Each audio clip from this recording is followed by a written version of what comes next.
Assalamualaikum warahmatullahi wabarakatuh. Bertemu lagi dengan saya di Daily Lisa John. Pada kali ini saya akan membagikan tutorial mengenai bagaimana membuat atau menyelesaikan langkah dalam pengajuan proposal untuk tesis atau skripsi kalian agar cepat selesai. Yuk saksikan, jangan di skip-skip agar kalian selesai tepat waktu. Jangan lupa like, subscribe, dan komennya agar saya semangat membuat video selanjutnya. Terima kasih. Pada pertama kali, pada saat kita akan mengajukan proposal, kita harus tahu judul atau tema yang akan kita kerjakan nanti. Misalkan saya akan mengambil tema mengenai kinerja karyawan. Kinerja karyawan berarti saya harus mempunyai basic atau dasar mengenai kinerja karyawan.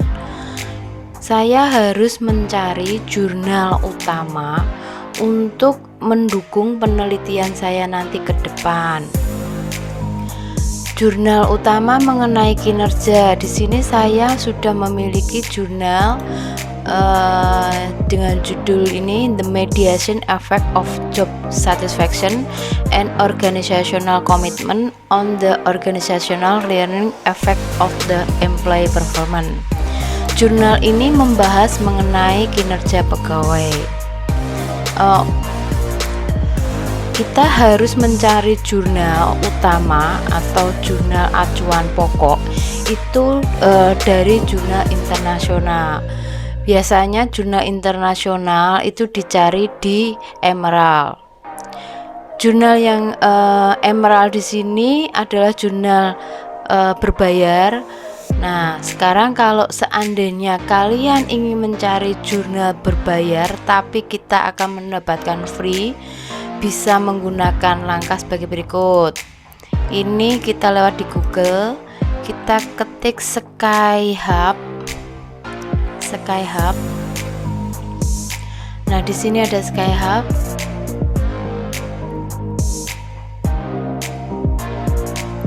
Kita akan mencari linknya. Misalkan ini linknya di sini.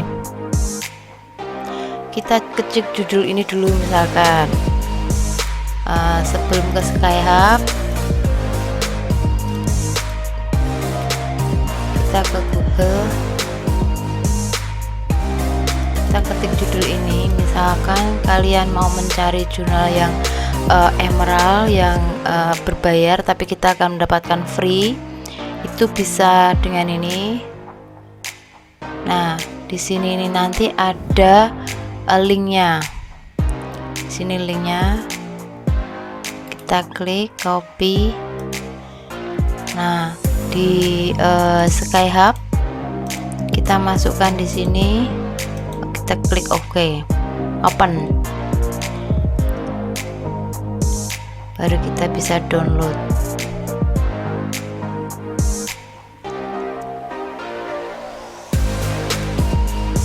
Nah, ini jurnalnya sama kan, berarti kita fokusnya pada jurnal utama berbasis internasional, bisa didapatkan dari Emerald, dimana jurnal Emerald di sini adalah jurnal berbayar.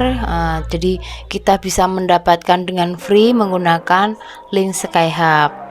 Oke teman-teman, setelah kita mendapatkan jurnal utama, kita lanjut langkah selanjutnya. Kita akan mengetahui fenomena apa yang akan dijadikan pada objek penelitian nanti. Misalkan di sini saya mengenai mau meneliti pada kinerja pegawai perbankan.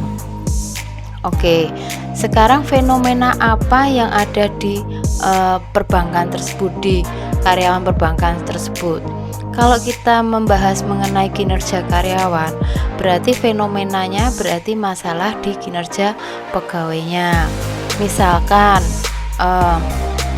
adanya target yang belum terpenuhi pada pada bagian tertentu sehingga akan mempengaruhi kinerja karyawan tersebut, kinerja karyawan di bagian tersebut.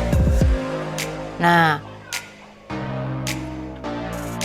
langkah selanjutnya setelah kita mengetahui fenomena permasalahan apa yang ada di objek tersebut yang kita bisa tuangkan di latar belakang penelitian, kita harus mencari adanya riset gap atau perbedaan penelitian. Riset gap atau perbedaan penelitian berarti kita harus mencari perbedaan dari hasil penelitian dari jurnal utama. Misalkan dari jurnal utama ini Muhammad Irfani Hendry atau Hendry pada tahun 2019 ini hasilnya kita bisa lihat di hasil. Biasanya hasil di sini bisa diketahui di hasil.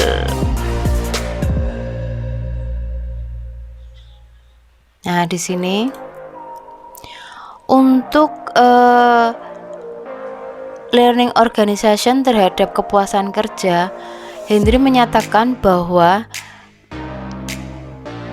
learning organization itu berpengaruh positif signifikan terhadap kepuasan kerja. Karena apa? Karena di sini dapat dilihat bahwa nilainya itu 0,001 kurang dari 0,05 sehingga di sini sudah dicantumkan signifikan positif. Begitu pula kepuasan kinerja. Berarti kita harus mencari riset gap atau perbedaan penelitian yang menyatakan bahwa learning organization berpengaruh negatif atau tidak berpengaruh terhadap kepuasan kerja.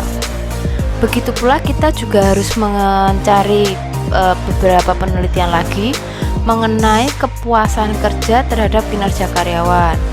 Apabila punya Hendry itu menyatakan bahwa kepuasan kerja itu berpengaruh positif dan signifikan, di sini dapat dilihat di sini terhadap kinerja, maka kita harus mencari peneliti lain yang menyatakan bahwa kepuasan kerja itu tidak berpengaruh terhadap kinerja pegawai. Begitu selanjutnya, setelah itu kita sudah tahu di latar belakang penelitian atau di bab 1 nanti di latar belakang penelitian kita sudah mencantumkan fenomena apa permasalahan dalam objek penelitian tersebut, dan kita juga sudah memberikan perbedaan penelitian dari beberapa peneliti atau dari beberapa jurnal sehingga bisa mengangkat judul yang akan kalian angkat, yang terutama judul ini kalau penelitian ini mau diambil sama seperti jurnal ini, berarti penelitian ini menggunakan replika, jadi penelitian lanjutan. Terus untuk yang di bab 2 itu biasanya kajian pustaka atau teori dasar, kajian empiris berarti teori-teori empiris, dan model penelitian. Model penelitian itu seperti yang digambarkan seperti ini, namanya model penelitian. Jadi di sini model penelitiannya, learning organization itu berpengaruh positif terhadap job satisfaction. Itu bisa dikatakan untuk hipotesis 1. Learning organization itu berpengaruh terhadap komitmen organisasional. Kepuasan kerja berpengaruh terhadap kinerja karyawan. Pembelajaran organisasi atau learning organisasi itu juga berpengaruh positif terhadap kinerja karyawan. Terus komitmen organisasi itu berpengaruh positif terhadap kinerja karyawan. Ini yang dinamakan model penelitian. Lanjut ke hipotesis yaitu tadi hipotesis kita hipotesis itu dugaan sementara. Jadi kita bisa menduga, memberikan hipotesis bahwa pembelajaran organisasi itu berpengaruh positif terhadap kepuasan kerja, itu berdasarkan dengan teori. Berarti semakin baik pembelajaran organisasi itu akan memuaskan kinerja karyawan. Selain itu juga berdasarkan dengan penelitian terdahulu, terutama penelitiannya Henry ini juga menyatakan bahwa pembelajaran organisasi itu berpengaruh positif terhadap kepuasan kerja.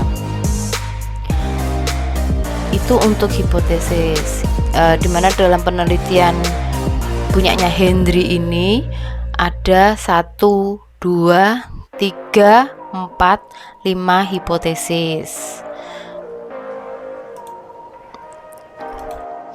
Selanjutnya kita akan menginjak pada model penelitian. Model penelitian biasanya ada di bab 3, biasanya pada bab 3. Isi dari model penelitian itu meliputi variabel penelitian dan pengukurannya. Misalkan dalam penelitian ini nanti, dalam penelitian saya menggunakan job satisfaction itu atau kepuasan kerja. Berarti variabel yang saya punya itu adalah kepuasan kerja, dan pengukurannya dalam penelitian nanti akan diukur menggunakan 5 indikator, sama acuannya punyanya Henry. Di sini kepuasan kerja itu terdiri dari 5 indikator. Untuk pembelajaran organisasi atau organizational learning, pengukurannya menggunakan 4 indikator seperti punyanya Henry. Begitu pula untuk variabel komitmen organisasional, menurut acuan Henry itu terdiri dari 4 indikator. Kita bisa gunakan semuanya. Variabel performan atau kinerja karyawan nanti diukur dengan 8 indikator. Berarti kita sudah memiliki masing-masing variabel dan pengukurannya seperti yang telah tetapkan di bab 3 nanti. Untuk ukuran populasi dan sampel, populasi dalam penelitian nanti menggunakan seluruh karyawan perbankan yang akan diteliti. Apabila populasi kurang dari 100, itu sampel bisa digunakan semuanya. Jadi bisa digunakan semuanya. Sedangkan populasi lebih dari 100, misalkan 250, itu nanti sampelnya bisa dipersempit dengan menggunakan rumus Lovin. Dengan menggunakan rumus Lovin nanti dapat diperoleh jumlah sampel berapa.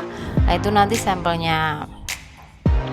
Untuk metode pengumpulan data, karena data ini yang digunakan nanti data primer melalui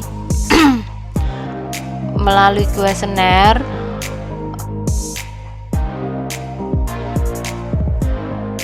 Selanjutnya adalah teknik analisis data. Dalam penelitian ini, apabila kita menggunakan model replika seperti model ini, berarti kita juga perlu menggunakan alat analisisnya PLS atau menggunakan AMOS atau SEM. Kalau kalian ingin mempermudah model atau modelnya lebih dipermudah, katakanlah variabel job satisfaction sebagai X1, learning organization sebagai X2, dan komitmen organization X3 terhadap Y kinerja, itu bisa menggunakan regresi linear berganda. Sekian teman-teman, sudah saya share bagaimana untuk kisi-kisi untuk melanjutkan proposal agar kalian cepat menyelesaikan proposal kalian. Terima kasih. Assalamualaikum warahmatullahi wabarakatuh.